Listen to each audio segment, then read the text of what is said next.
அனைவருக்கும் வணக்கம். இன்றைக்கு ஒரு நூலோட உங்களை சந்திப்பதில் மகிழ்கிறேன். மேடை கலைவாணர் நன்மாறன் அவர்களை பற்றிய ஒரு நூல் இது. அவருடைய நினைவுகளின் சித்திரம், அவருடைய நினைவை கொண்டு நூல் எழுதியிருக்காங்க. அவருடைய பேட்டின்னு ரொம்ப ஒன்றும் இல்லை இதில். அவருடைய நிகழ்வுகள் நிறைய அவர் பங்கு பெற்ற நிகழ்வுகள் நிறைய இருந்தாலும் அதை தொகுத்து வைக்கலை. ஆனால் எல்லோருமே அவருடைய நினைவுகளிலிருந்து இந்த நூலை படைத்திருக்கிறார்கள். மேடை கலைவாணர் என்எஸ் நன்மாறன் நினைவுகளின் சித்திரம் சொல்லிட்டு தொகுப்பாசிரியர் ஸ்ரீரசா. காலம் வெளியீடு, 80 ரூபாய் இது. அவருடைய வாழ்க்கை சரித்திரத்தை சொல்லியிருக்காங்க, தன் வரலாறு சொல்கிற மாதிரி கொஞ்சம். அவர் எழுதின நூல்கள்னு சொல்லப்போனால் எழுத்தில் நல்ல பேச்சு தான், மேடையில் தான் நல்லா பேசியிருக்கார். கலைவாணர் மாதிரி நல்லா ஹாஸ்யமாக. ஒரு மனிதனை என்னை படித்த வரைக்கும் அவர் பார்த்தா மனிதனையே மிக்க மனிதராக தெரியுது. சின்ன பாப்பாவுக்கு செல்லப்பாட்டு என்ற சிறுவர் பாடல்களை அவர் எழுதியிருக்காரு. தீக்கதிரில் வந்திருக்கு, அதை தொகுத்து போட்டிருக்காங்க. அது மாதிரி இவர் பிறந்தது 14 மார்ச் 48, மறைந்தது 21, ஹார்ட் அட்டாக்கால் இறந்துட்டார்.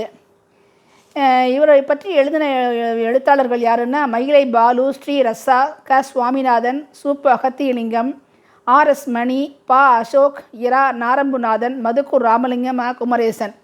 மார்க்சிஸ்ட் கம்யூனிஸ்ட் கட்சியில் ஒரு பெரும் பொறுப்பு வகித்திருக்காரு. 2 முறை அரசாட்சியில் இடம்பெற்றிருக்காரு, தேர்ந்தெடுக்கப்பட்டார் சட்டமன்றத்திற்கு. அதனால் இவருடைய எப்படி இருந்தாலும் தன்னுடைய வருமானத்தை பூரா கட்சிக்கே கொடுத்துட்டு அங்கே கொடுக்குற ஊதியத்தை தான் வாங்கி செலவழிப்பாராம். கடைசி வரைக்கும் ஒரு வாடகை வீட்லேயும் ஒரு சிறிய வீட்லேயும் தான் ஆரப்பாளையத்தில் வசிச்சிருக்காரு. இவர் கிட்டத்தட்ட 184 அடி உள்ள வீடுதான்னு சொல்கிறாங்க. இவரை பற்றி படிக்கும்போது ரொம்ப ஆச்சரியமாயிட்டே இருந்தது. எல்லாரையும் மதிக்கும் பண்பு, மாண்பு எல்லாம் இவருக்கு இருக்குது. ஏதாவது ஹாஸ்யமாக பேசினாலும் அடுத்தவங்களை புண்படுத்தாத நகைச்சுவை தான் முக்கியம்னு சொல்லுவாராம். இவரை பற்றி சொன்னவங்க எல்லாருமே அந்த கருத்தை பதிவு பண்ணியிருக்காங்க. மேடையில் இவர் பேசினார்னா நிமிஷத்துக்கு நிமிஷம் எல்லோரும் சிரிப்பாங்கன்னு சொல்லிட்டு.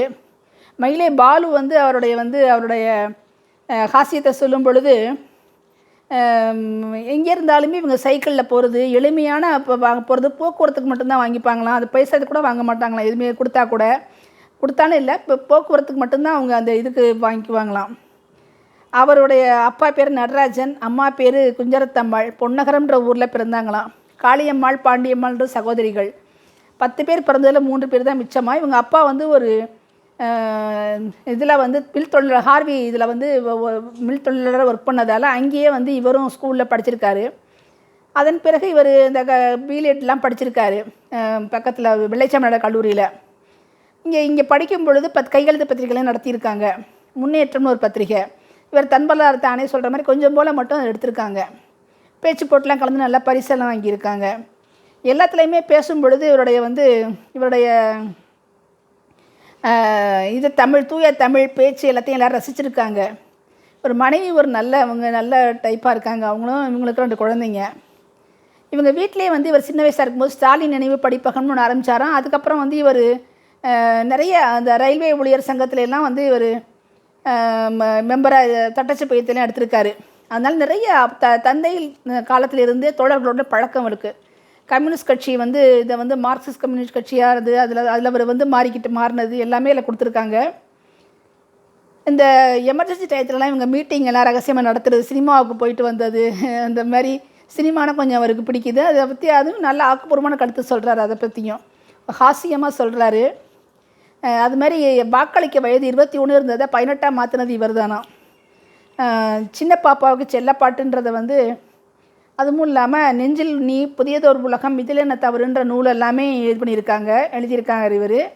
மண் சட்டின்ற இதை இவருடைய நிறைய சினிமாவில் வந்திருக்குன்றாங்க. இந்த துபாய்க்கு போகிறதா சொல்லி கேரளாவில் இறக்கி விட்டுருவாங்கல்ல, எஸ்வி சேகரையும் பாண்டியராஜனையும், அந்த கதையெல்லாம் இவர் சொன்ன ஹாஸ்யம் தான் சொல்கிறாங்க. முயலாமின்றது ஒரு நாடகம். மண்சட்டின்றது இந்த வயதான தந்தையர்களுக்கு மண்சட்டியில் மகன் சோறு போடுறத ஒரு குழந்தைகள் பார்த்துட்டு இருந்து தங்களுடைய அப்பாவுக்கு எடுத்து வைக்கலாம். இவர் சொன்ன கதைகள் தான் நம்ம படித்த கதைகள்லாம். இவர் அப்போவே அம்புலி மாமா இதெல்லாம் படிப்பேன், கல்கண்டு, மஞ்சரி எல்லாம் படிப்பேன்னு சொல்லியிருக்காரு. மார்க்ஸு, எங்கல்ஸு, லெனின், ஸ்டாலின் பற்றி தனித்தனியாக நூல்லாம் எழுதியிருக்காரு. இவரை கருப்பு தங்கம்னு சொல்லிட்டு, மேடை கலைமாடர்னு சொல்லிட்டும் ரொம்ப அழகாக சொல்லி சந்தோஷப்படுவாங்க எல்லோரும். ஏன்னா அவ்வளவு டக்குன்னு காமெடியாக பேசுவாராம் இவர். இவரோட ஆட்சிக்கு வந்தபோது எம்பிசியில் இருந்த சில பேர் ஒரு ஜாதிக்காரங்களே பாதி எம்பிசியும் பாதி பிசியுமாக இருந்தாங்களா. அவங்க எல்லோரையும் ஒன்றா இது மாதிரி கொண்டு வரணும்னு இவர் தான் வந்து சேர்த்து அவங்களுக்கு சலுகைகள் வாங்கி கொடுத்தாராம். அதுமாதிரி கோயில் தெப்பக்குளத்தில் வந்து கம்யூனிஸ்ட் கட்சியில் இருக்கவர் வந்து ஏன் கோயில் தெப்பக்குளத்துக்கு வந்து அங்கே பிரச்சனை பண்ணுறவங்களுக்கு பாதையெல்லாம் சரி செப்பட்டு கொடுத்தாராம். அந்த இடத்தையெல்லாம் ஷெட்டு மாதிரி போட்டு. இவர் ஒரு தோழர், இவரையும் அதை பண்ணாருன்னு கேட்டாங்களாம். அங்கே உருள்றவங்களாம் எங்கள் தோழர்கள் தான், அது அங்கே சாமியை தெய்வ நம்பிக்கையோடு கும்பிட்றவங்களாம் எங்கள் மக்கள் தானே, அவங்களுக்கு நான் செய்ய வேண்டியதை செய்யணும்னு சொல்லி செஞ்சாராம். அடுத்து ஸ்ரீரசா வந்து அவர் நல்லா கொடுத்துருக்காரு. அவர் வந்து தமிழ்நாடு முற்போக்கு கலை இலக்கிய சங்கத்தில் இவங்களுடைய பங்களிப்பு பற்றிலாம் குறிப்பிட்டிருக்காரு. எல்லா இடத்துலையும் எப்படி யாரை கூப்பிட்டாலும் அவங்களோட தன்மையாக பேசுகிறது, தன்மையாக பழகிறதுலாம் இவருடைய சிறப்பு குணங்களாக இருந்திருக்குது. யாராவது புத்தகங்கள் கொடுத்தா அதை படிச்சுட்டு அதை பற்றி 4 வார்த்தை நிச்சயமாக கருத்து சொல்லாமல் இருக்க மாட்டாராம். இன்குலாப் ஜிந்தாபாத் சொல்லிட்டு அவங்களுடைய பேச்சை அவர் நிறுத்தாமல் இருந்தார். இத்தனை மரணத்துக்கு பிறகு அவருடைய பேச்சு எங்களை கேட்காம போயிடுச்சுன்னு சொல்லி இது பண்ணுறாங்க, செவ்வணக்கம் செலுத்துகிறாங்க அவருக்கு. சுவாமிநாதன்றவர் இன்சூரன்ஸ் துறையை வந்து தனியார் மயமாக்க போகும்போது இவர் பாடுபட்டு அவர் இன்சூரன்ஸ் சார்ந்தவர். அவர் இவரை பற்றி நினைவுகள் எழுதியிருக்காரு. சூப்பு அகத்தியலிங்கம் வந்து அந்த சோஷியலிஸ்ட் வாலிபர் சங்கம் வந்து இதோட இணைஞ்சது எழுதியிருக்காரு. ஜனநாயக மாதர் சங்கத்தோட ஜனநாயக வாலிபர் சங்கத்தோட இணைஞ்சது எழுதியிருக்காரு. எல்லாரும் சொல்கிறாரு, இந்த மாதிரி நிறைய பேர் ஹாசியமாகவே அவர் பேசுவார். எப்போவுமே எங்கே இருந்தாலுமே எல்லாருமே நல்லா பேசுகிறீங்க கொள்கிறீங்க, ஆனால் வந்து அந்த எங்கே எந்தெந்த ஊர் இருக்குன்னு பார்த்துட்டு வாங்க கூட்டங்களுக்குன்னு சொல்லுவாராம். அதுமாதிரி ஒரு பொறுப்பை விட்டு வெளியே போகும்பொழுது என்ன சொன்னாராம், பள்ளிக்கூடத்தில் வகுப்பும் கரும்பலகையும் அப்படியே தான் இருக்கும், ஆசிரியர் தான் மாறி மாறி வருவார். அதுபோலத்தான் சங்கமும் அதன் கொள்கையும் கோட்பாடுகளும் அப்படியே தான் இருக்கும், நிர்வாகிகள் மாறி மாறி வருவார்கள், அவர்களோடு இணைந்து நாம் முன்னேற வேண்டும் சொல்லுவாராம் அவர். வேலை கல்வி போன்ற அடிப்படை பிரச்சனைக்காக போராடினது, அப்புறம் வேலை கேட்டு சைக்கிள் பயணமெல்லாம் பண்ணியிருக்காராம் அரசாங்கத்திட்ட வேலை கேட்டு இளைஞர்களோட.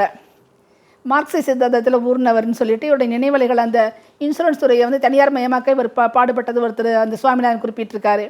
அந்த ஆர்எஸ் மணிங்கிறவர் வந்து சோஷியலிஸ்ட் வாலிபர் முன்னணி உருவாக்குறதுல முக்கியமானவர் இவர். அதனால் வந்து அவர்கிட்ட வந்து இப்போ சாதி மத வேறுபாடு இல்லாமல் எல்லா சாதி வரும் குன்னக்குடி அடிகளார் முதற்கொண்டு எல்லாருமே இவருடைய பேச்சை கேட்க ஆவலாக வருவாங்க. அந்த அளவுக்கு இவர் நல்லா ஹாஸ்யமாக பேசுவாருன்னு. எம்ஜிஆர் ரசிகர்களும் சிவாஜி ரசிகர்களுமே கூட இவருக்கு ரசிகர்களாக இருந்தாங்கன்னு சொல்கிறாங்க. அது மாதிரி ஒரு வதந்தி எப்படி பரவுதுன்றது ஒரு அழகாக சொல்கிறார் இவருடைய உரையில். வந்து பஸ்ஸில் உட்காந்து பஸ்ஸு போகிறது இல்லைன்னு சொல்லும்பொழுது கடைசியாக bus driver conductor TV bus போடணும், அவரே போய் டயரை செக் பண்ணாராம். அந்த மாதிரி நிறைய ஹாஸ்யங்கள் போட்டிருக்காங்க இவர் பேச்சை வச்சு. அதுமாரி பாரதி ராஜா மற்றும் இவர் பம்பாய் படத்தில் மணிரத்னம் 2 பேர் படத்துக்காக இவர் வந்து ஒரு 3 நாட்கள் வந்து பாரதி ராஜாவுக்காக இப்போ ஒரு கலை நிகழ்ச்சியில் பேசியிருக்காரு. மறுநாளும் அந்த என்னமோ சொல்கிறாங்க சுழலும் சொற்போர்னு சொல்லிட்டு அதில் வந்து அவ்வளோ பேசினது எல்லா பிரபலங்களும் சென்னையிலேருந்து மெனக்கட்டு வந்து இதை ரசித்தாங்களாம். அதுமாரி மும்பை படத்துக்காக அப்புறம் மணிரத்னம் ரொம்ப ஃபேனாக இருக்குது. எல்லாருமே இவர் ரசிக்கக்கூடியவராக, யாரையும் புண்படுத்தாமல் இருக்கணும் தன்னுடைய பேச்சு, நம்முடைய பேச்சுன்னு சொல்லுவார். எல்லாரையும் நம்ம பக்கத்து யாரும் நமக்கு எதிரி இல்லை, எல்லாரையும் நம்ம கொள்கைக்கு வர வைக்கணும், அதனால் யாரோடையும் எதிரி மாதிரி நினச்சி பேசக்கூடாதுன்னு சொல்லுவாராம். அதுமாதிரி குறிப்பு எதுவும் வச்சுக்காமையே பேசுவாராம். எங்கே வந்தாலும் சிம்பிளாக வந்து கலந்துக்கிட்டு சிம்பிளாகவே ராத்திரியே கிளம்பி போகிறது, இருக்க இடத்துல படுத்துக்கிறது, அது மாதிரிலாம் செய்வாராம். யார்கிட்டையும் உதவி கேட்குறது அது எதுவுமே கிடையாது. இருக்கிற வீட்டில் கொடி இருந்தாராம். அப்புறம் வந்து அது ஏதோ இத்தனைக்கும் பஸ்ஸில் தான் வருவாராம். ஆச்சரியப்படுவாங்களாம் எல்லா இடத்துலையும், இவர் தானா இவர் சட்டமன்றத்தில் தேர்ந்தெடுக்கப்பட்ட இவர் தானா, எவ்வளோ பேர் எவ்வளவோ வீடு கட்டி எவ்வளோலாம் பண்ணியிருக்காங்கன்ட்டு. இவருடைய பேச்சுக்களை அசோக்குன்றவர் வந்து எதையுமே பேசும்பொழுது எப்படி பேசுவார்னா, கேட்டுக்கிறேன் நான் ஒன்று அப்படின்னு தான் முடிப்பாராம்.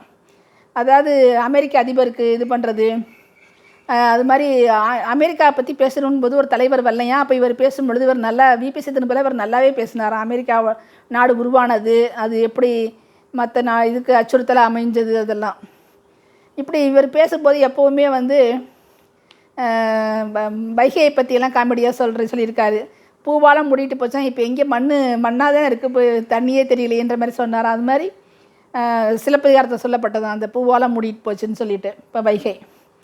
அது மாதிரி நம்முடைய உணவு பழக்க வழக்கம் எல்லாத்தையுமே இவர் கொஞ்சம் ஜாலியாக கேலியாக தான் இது பண்ணியிருக்காரு எப்போவுமே. அதனால சினிமாவில் கலைவாணர் மாதிரி இவர் வந்து மேடையில் கலைவாணர்னு இருக்காங்க. அதுமாரி ஜார்ஜ் புஷ்ஷு, அது மாதிரி பில் கிளின்டனு எல்லாருக்குமே வந்து இவர் வந்து எச்சரிக்கை விடுக்கிறேன்ற மாதிரி எல்லாம் ஏதாவது சொல்லுவார். இவருடைய பேச்சு அவ்வளோ பேரும் பொதுமக்கள் அனைவருமே ரசிப்பாங்களாம். அதாவது எந்த எந்த இதில் இருந்தவங்க ரசிப்பாங்களாம். இந்த மதுக்கூர் ராமலிங்கம்ன்ற எழுதியிருக்கிற வந்து இவருடைய சினிமா பார்வையில் எழுதியிருக்காரு திரைப்படத்தை. இதில் வந்து மதுரையில் வந்து விநாயகர் மாப்பிள்ளை விநாயகர்னு ஒரு தேட்டர் இருந்துச்சா, சோடாவும் இருந்துச்சு. இப்போ ரெண்டுமே இல்லையா. அந்த தேட்டரில் எப்போவும் இங்கிலீஷ் படமே போடுவாங்களாம். அதுக்கு இவர் சொல்லுவாராம், லண்டனில் வச்சு தேட்டர் கட்ட வேண்டிய இங்கேயாவது கட்டிட்டாங்கன்னு சொல்லுவாராம். அதுமாரி அந்த தேட்டரில் வர்றவங்க சில பேர் வந்து அப்போ பேய் படம்லாம் வரும்போது திகில் அடித்து வருவாங்களாம். இந்த இடத்த முதல்ல மாற்றணும், அல்லது பஸ் ஸ்டாப்பையாவது மாற்றணும், வர்றவங்கெல்லாம் பயந்துருவாங்க போல் இருக்குன்னு சொல்லிட்டு எல்லாத்தையுமே இவர் எந்த இதை கேபி ஜானகி அம்மாள் பேச்சை போனாங்களாம். ஒருத்தருக்கு பேச்சை கேட்க போனாங்களாம். அப்போ அவங்க வரலையும். அது போல் இவர் பேசினாராம்.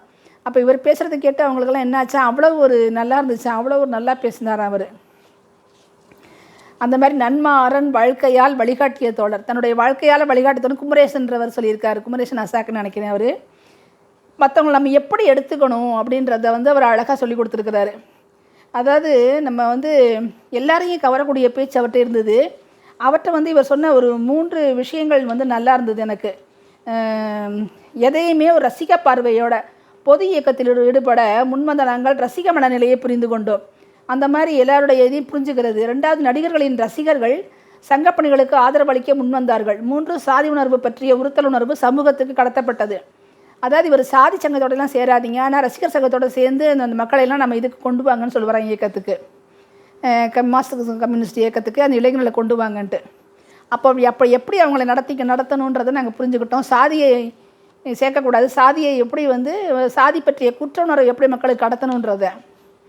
அது மாதிரி இவர் எவ்வளோ சிம்பிளாக வாழ்ந்தார், எவ்வளோ மக்கள் தோழராக இருந்தார், கட்சிக்காக எப்படியெல்லாம் செஞ்சார், கட்சியோடு இணைந்து எப்படி செயல்பட்டார், கட்சி கொடுக்குற ஊதியத்தால் வாழ்ந்தார்.